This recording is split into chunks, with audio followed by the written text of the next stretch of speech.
주일 예배 강단에 서면서 또 환호 소리는 처음 들어봅니다.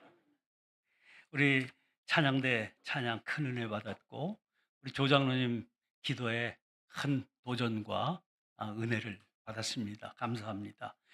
어, 저는 서대문 지방 창천교회에서 목회하는 것을 끝으로 해서 작년 연휴에서 은퇴했습니다.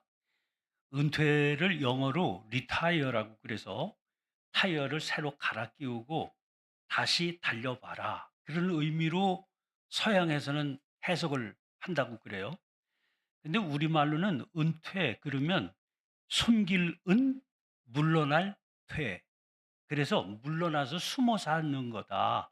이제 그렇게 해석을 하지요. 5, 60대 은퇴한 분들과 달라서 목사는 만 70이 넘어서 은퇴하게 되기 때문에 저는 우리식 은퇴가 다이어 갈아 끼우고 뭐 인생 2막 산다 이런 거보다는 물러나 숨어 사는 게 목사에게는 합당하다. 이제 그런 마음이 들어서요. 이 서울이 저는 고향이기도 하고 또 서울에서 오래 목회를 하기도 했습니다마는 서울을 떠나서 지금은 경기도 여주에 내려가서 그야말로 은거하면서 조용히 살려고 노력하고 있습니다. 근데 이렇게 숨어 살라고 그래도 또 저를 기억하고 불러내는 사람들이 간혹 있더라고요. 그래서 오늘 오후에는 저희 이 옆에 신내교회에서 설교를 부탁받아서 맡기로 했습니다. 보니까 오후 1시 반까지 오라고 그러는데 여주에서 올라오다 보니까 1시 반까지 돼서 오려면 주일 낮 예배를 드릴 수가 없어요, 집에서는. 그래서 '그럼 어떡하지?' 그러는데 뭐 두 번 생각할 필요도 없습니다. 아 신내교회 옆에 낙원교회 있지 한 번도 가 보지는 않았지만 우리 박 목사님은 알고 있으니까. 그래서 '아 이 박 목사님 교회 마침 잘 됐다. 한번 평소부터 가 보고 싶었는데 이번에 가면 되겠네.' 그런데 원로가 되니까요. 어떤 교회 가면 번거롭게 '어떻게 해야 되나?'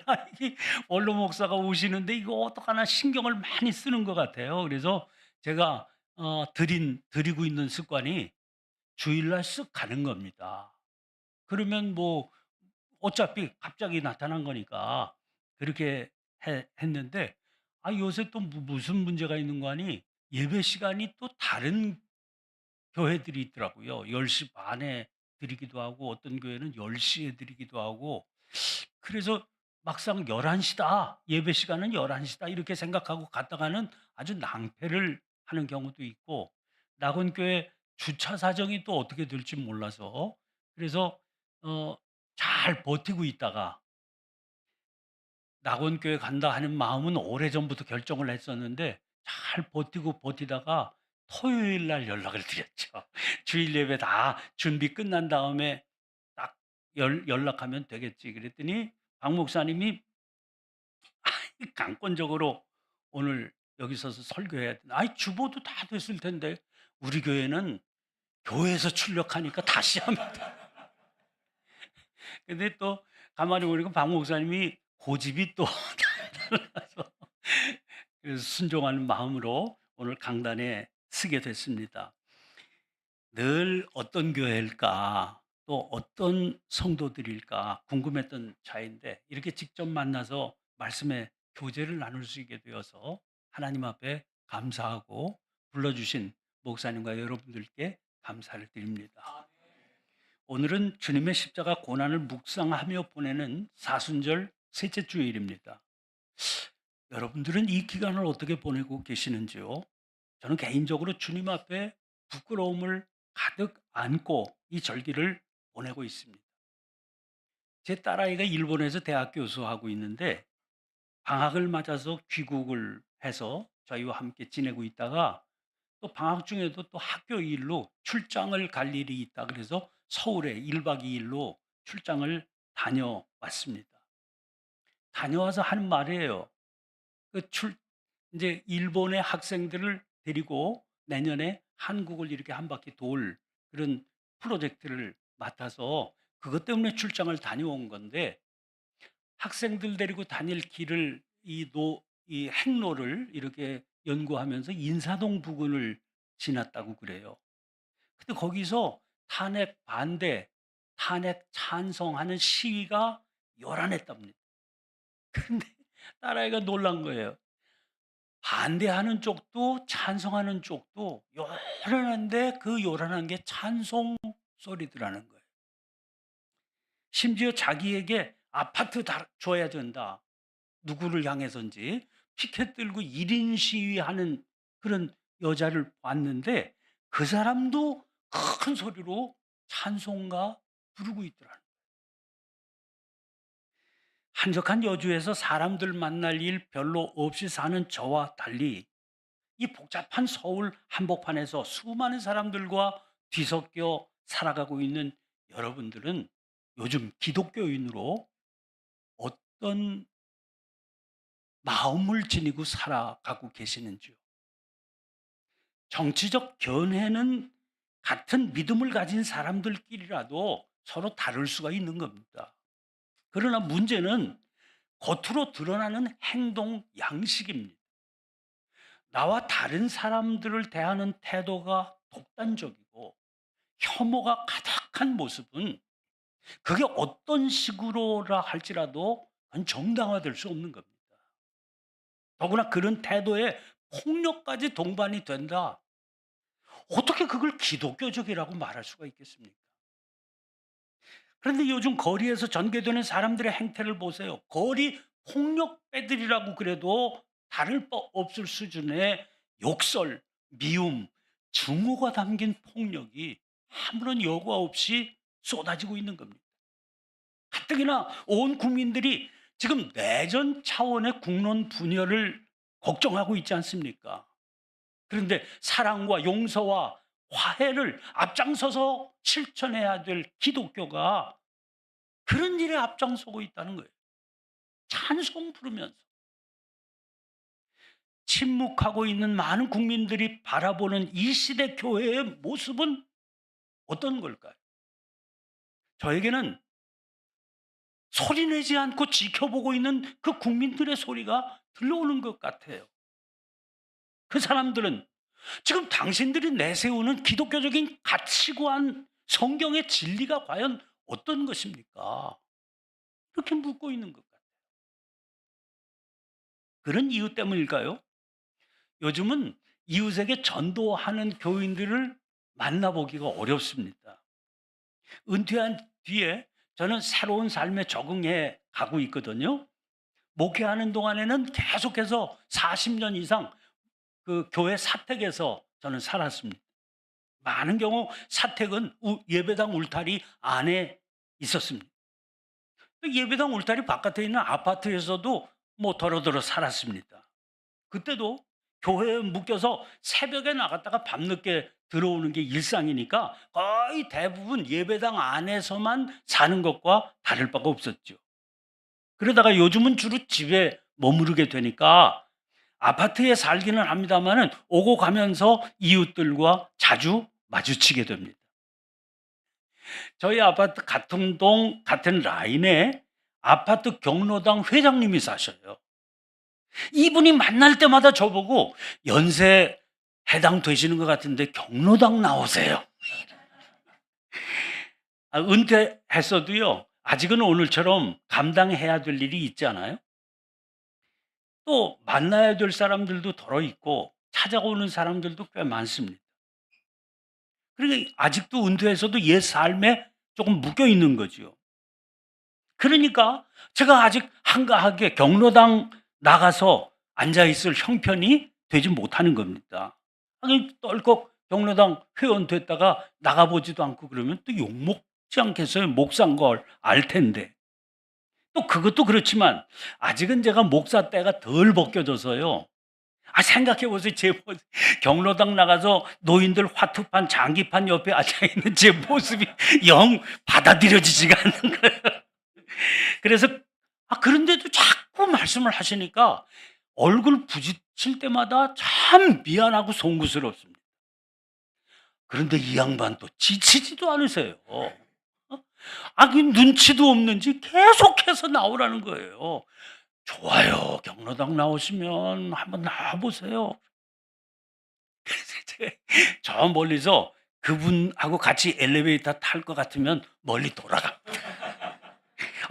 자, 그런데 교회 다니자고 전도하는 사람은 한 사람도 만나보지 못했어요.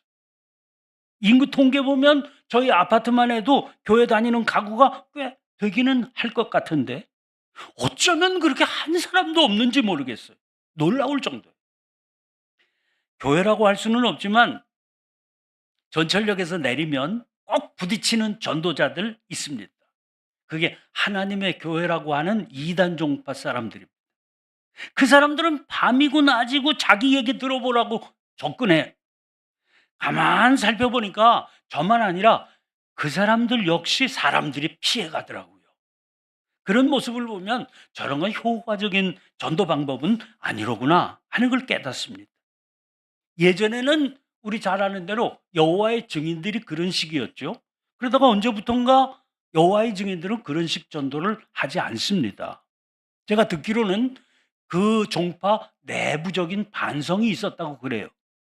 그 사람들이 모여서 회의를 했습니다.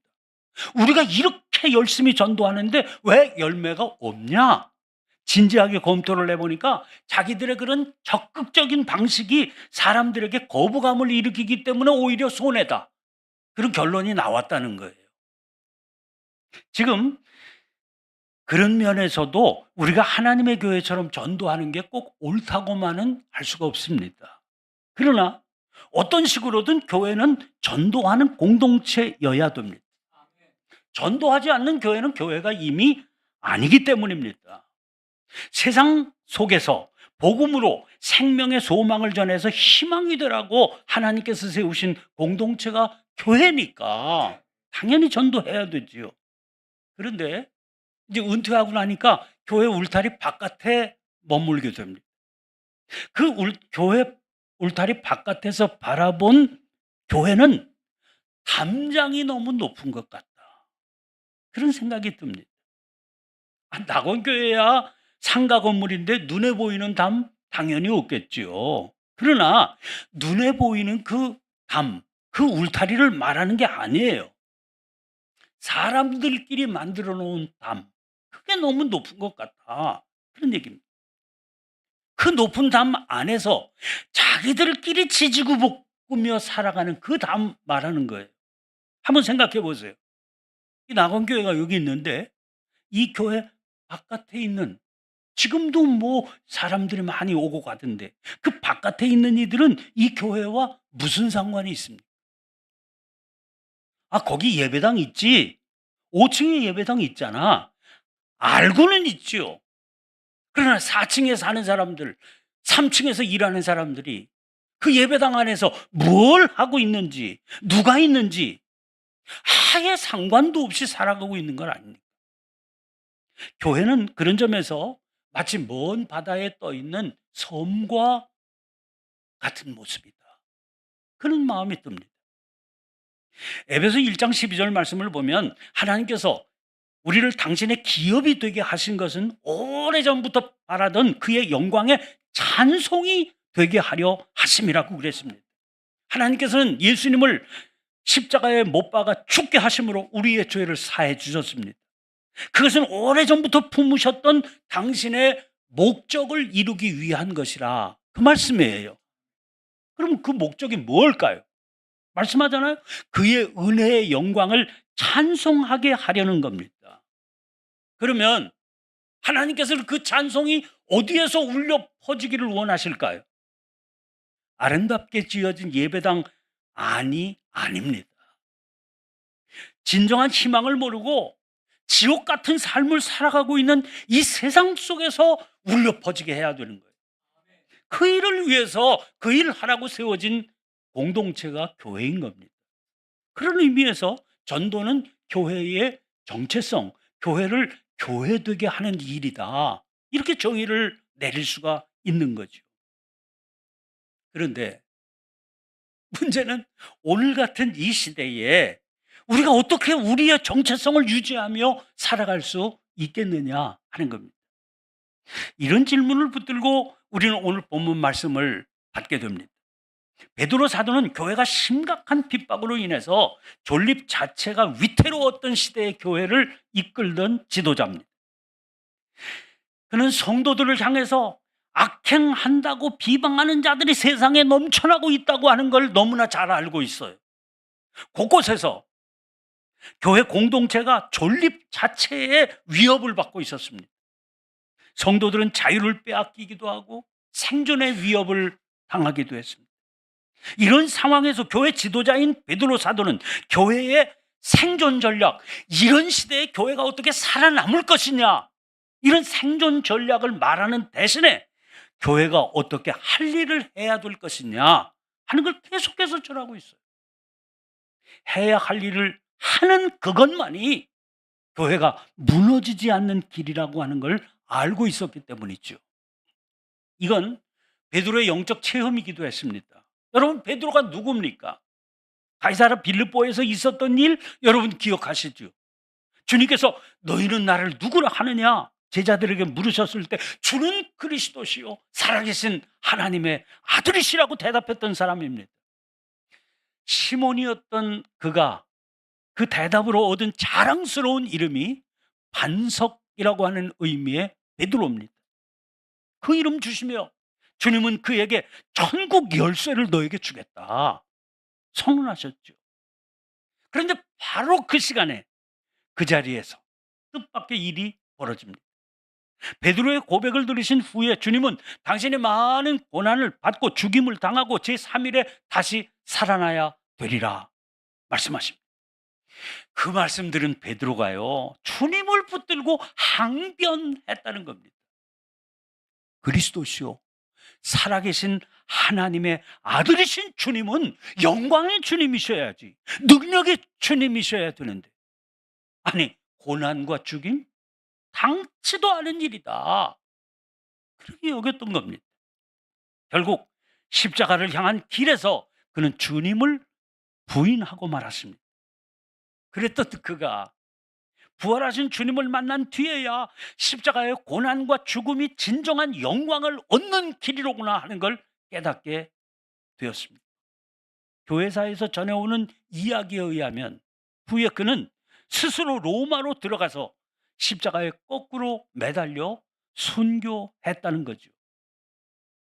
그리고 그가 깨닫게 된 자기의 삶의 경험을 통해서 깨닫게 된 진리가 뭘까요? 십자가는 하나님께서 우리에게로 오신 길입니다. 그러나 동시에 우리가 하나님께 이르는 길이기도 하다는 겁니다. 그래서 주님께서도 누구든지 나를 따라오려거든 자기를 부인하고 자기 십자가를 지고 나를 따를 것이니라 그렇게 말씀하셨던 겁니다. 그러면 그 무서운 핍박 속에서도 교회와 성도가 감당해야 될 십자가의 길이 뭐겠습니까? 오늘 보면 13절을 통해서 베드로는 열심으로 선을 행하는 거다 그렇게 말했습니다. 선행이야말로 교회가 세상과 소통할 수 있는 유일한 길이기 때문입니다. 저는 독일에 가서 한 7년 살았는데요. 외국에 가서 살게 되면 제일 먼저 필요한 게 우선적으로 그 나라의 말을 익히는 겁니다. 당장 그 나라 사람과 소통을 해야 살 수 있는데 소통은 주로 말로 하게 되는 것이니까요. 자, 교회는 세상 한복판에 있습니다. 그 세상과 교회가 소통하려면 세상의 말을 익혀야 되는 거예요. 세상은 양심이나 도덕이라고 하는 말을 사용합니다. 그런데 교회는 말이, 교리, 신학적인 도리, 성경적인 진리, 이게 말이거든요. 교회가 자기의 말로 세상의 자기를 설명하면 세상이 알아듣지를 못해요. 말이 틀리니까. 세상과 소통하려면 그들이 알아들을 수 있는 그들의 말을 써야 되니까 열심으로 선을 행할 수밖에 없는 겁니다. 그런데 현실이요 그렇게 단순하지가 않습니다. 그들의 말을 사용해서 열심히 선을 행하는데도 악의적으로 대하는 사람들이 있게 마련입니다. 또 그런 환경이 조성되기도 합니다. 왜? 사람은요, 세상은요, 자기와 다른 이물질이 들어오면 견딜 수 없어 하거든요. 아무리 선행을 해도 견딜 수 없는 면, 불편한 면이 있기 마련이기 때문에. 그래서 주님께서도 의를 위하여 박해를 받은 자, 혹은 나로 말미암아 너희를 욕하고 박해하고 거짓으로 너희를 거슬러 모든 악한 말을 할 때가 있다. 그러시면서 그런 일이 우리에게 복이 된다 말씀하십니다. 주님께서 복이라고 하신 것은요, 물질 많이 쌓거나 건강하거나 사업을 해서 큰 이익을 남기게 되거나 로또 당첨되거나 이런 게 아닙니다. 세상에서 힘을 다해 선을 행하고 악을 만나게 되더라도 그로 인한 고난을 능히 참고 악으로 악을 갚지 않는 사람이 되는 게 주님께서 말씀하신 복이에요.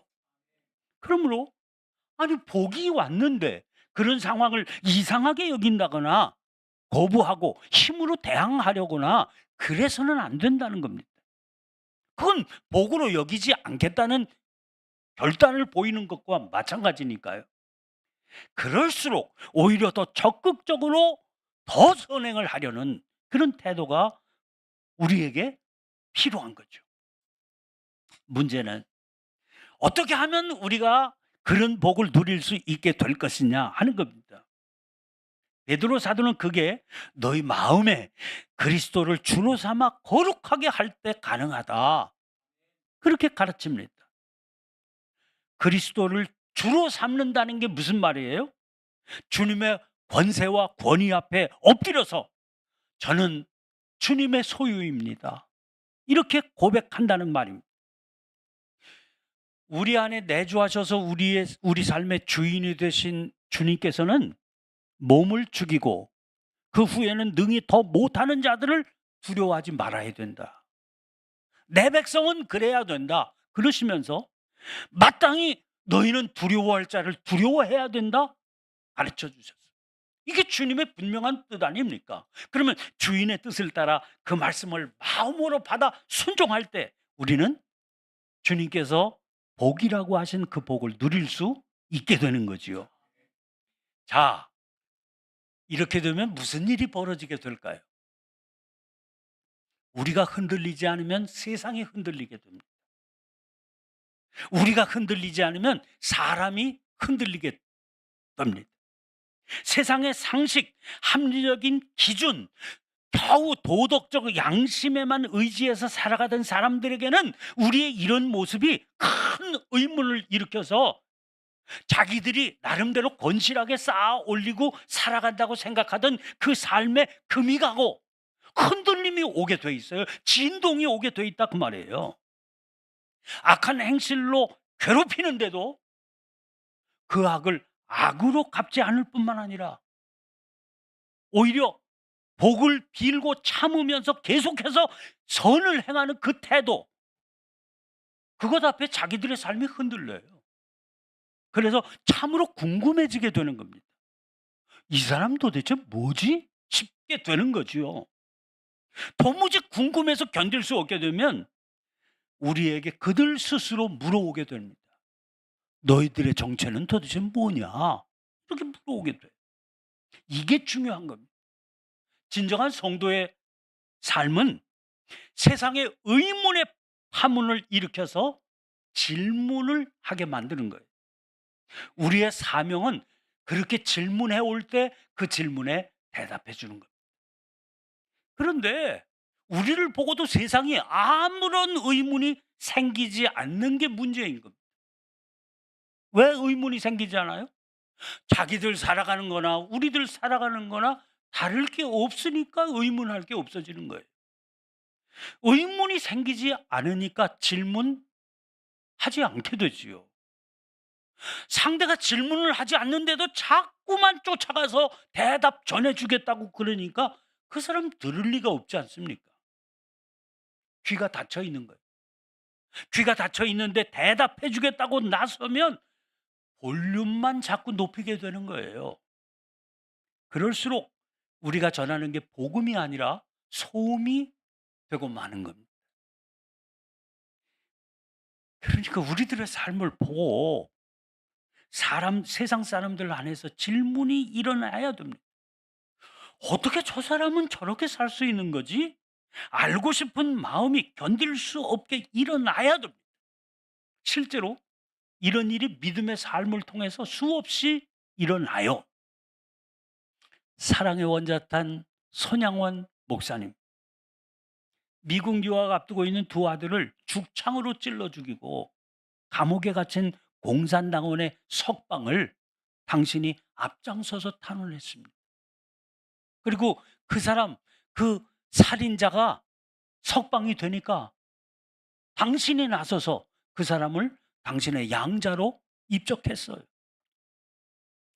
사람들은 그 모습을 보고요, 원자탄이 터진 것 같은 마음의 충격을 받았습니다. 당연히 세상 사람들이 묻지 않겠어요? 어떻게 그럴 수 있겠냐고.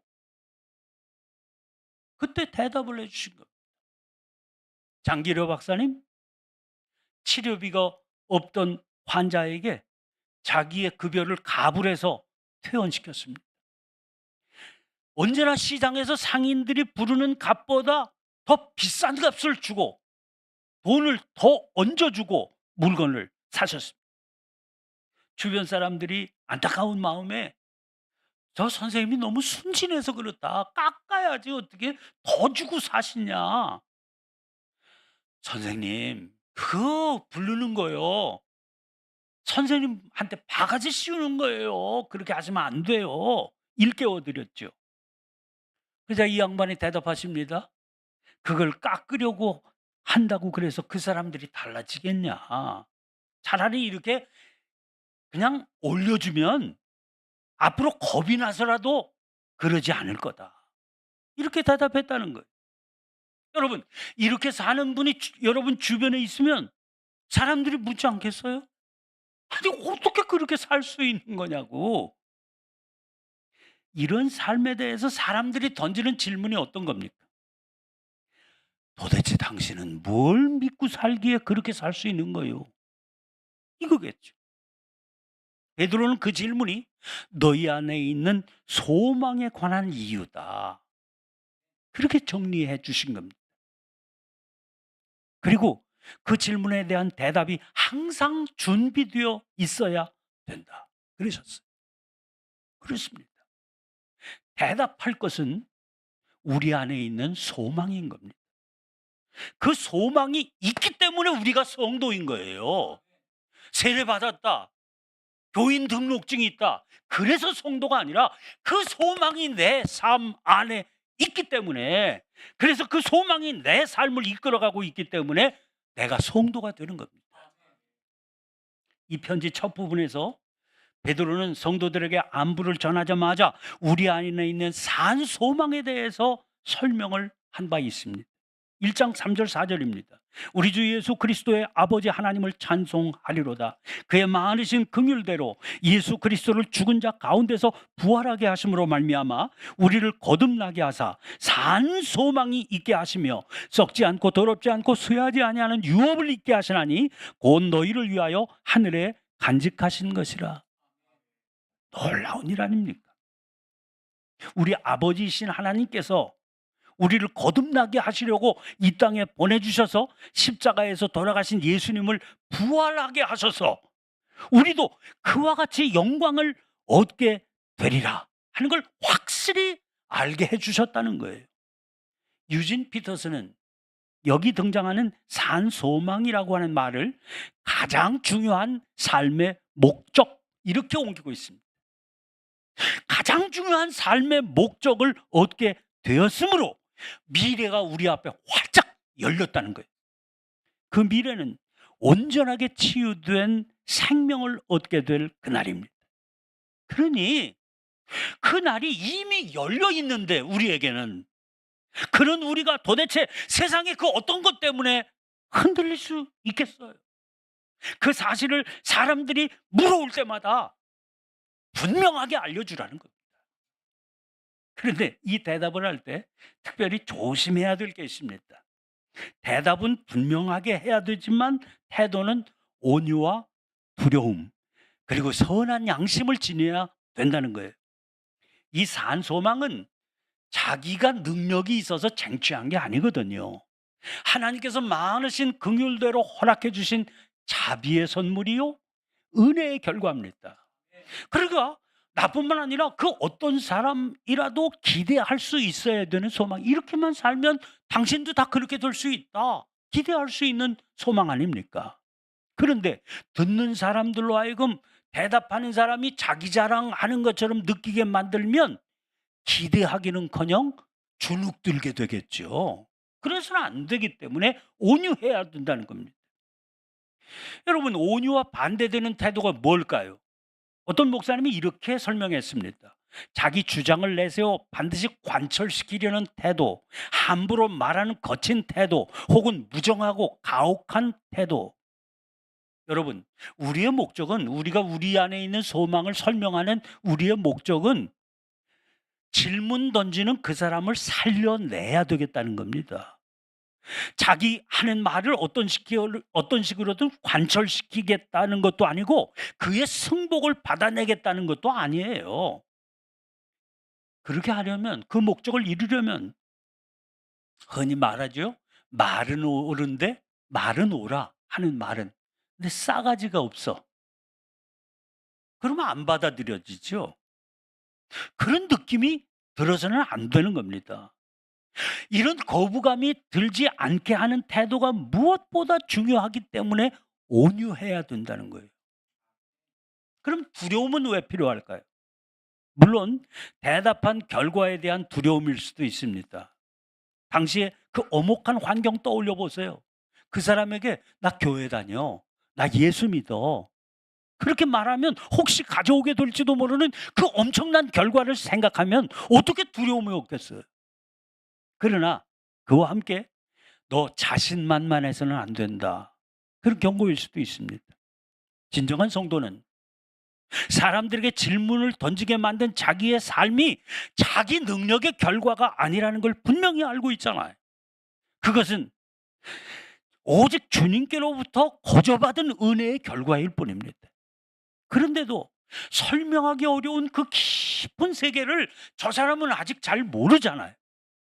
그들에게 주님이 아니라 자기가 드러나지 않도록 전해야 된다, 그런 마음이 있으면 두려움을 갖고 대답해야 되는 거죠. 사랑하는 성도 여러분, 우리 사회는 지금 심각한 불안 가운데 놓여 있습니다. 사람들은 저마다 서로가 서로에게 원망과 불신을 품고 극한적인 대립 한가운데 살아가고 있어요. 내면이 온통 상처투성이라서 건드리기만 하면 곧 터져버릴 것 같은 그런 뇌관 품고 살고 있는 것 같아요. 이런 상황에서 교회가 걱정해야 될 게 뭘까요? 우리 교회를 향한 낮은 사회적 신뢰도를 보면서 앞으로 예전의 영광 교회가 되찾기 어려울 것 같다, 혹은 전도하기가 참 어렵다, 예배 모임이 전처럼 활성화되지 못한다, 이런 탄식하는 것은 아닐까 염려가 됩니다. 이런 침체 때문에 교회 재정 악화되고 교회 모든 사업이 앞으로 어려워질 게 될 것 같다, 그런 근심으로 이어지는 것은 아닐까 싶어서입니다. 지금 우리가 시급하게 관심 가져야 되는 것은 교회 스스로가 존립을 유지해 나가는 그 일이 아니에요. 교회가 반드시 감당해야 될 사명, 어떻게 감당해야 될 거냐, 이런 시대에 그런 고민, 그런 노력이어야 되는 겁니다. 주님은 우리를 향해서 너희는 세상의 소금과 빛이라고 하셨죠. 그 말씀 잘 보세요.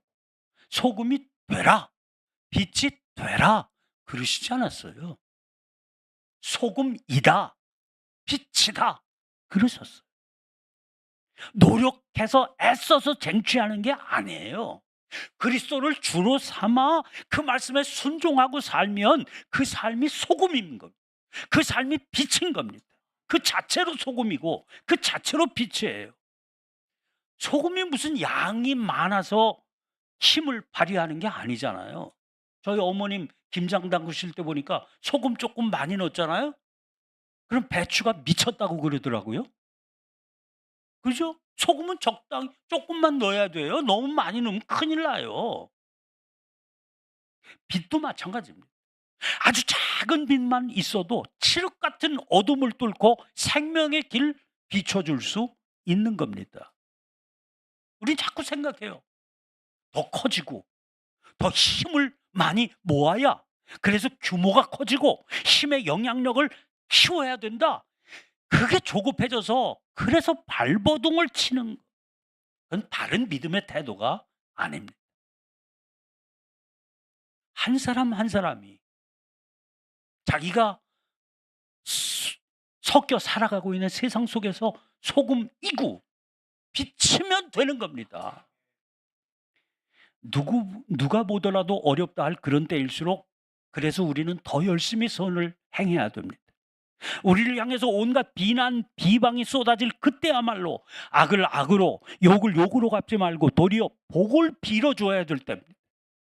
그러므로 이런 때 우리는 의를 위해 고난받는 걸 당연하게 여기고 흔들리지 말고 십자가의 길을 가야 됩니다. 이런 우리들의 삶의 자세가 우리들 안에 있는 소망에 관한 이유를 묻는 질문을 던지게 만들고, 그 질문 앞에서 선한 양심을 가지고 온유와 두려움으로 언제나 대답하며 살 수 있어야 됩니다. 이런 삶으로 우리가 허락하신 산소망 붙들고 힘차게 나아가며 이 어려운 시대의 세상에 희망을 전하며 살아가는 낙원교회 그리고 성도들이 되시기를 주님의 이름으로 간절히 축원합니다. 기도드리겠습니다. 살아계신 하나님 아버지, 온 세상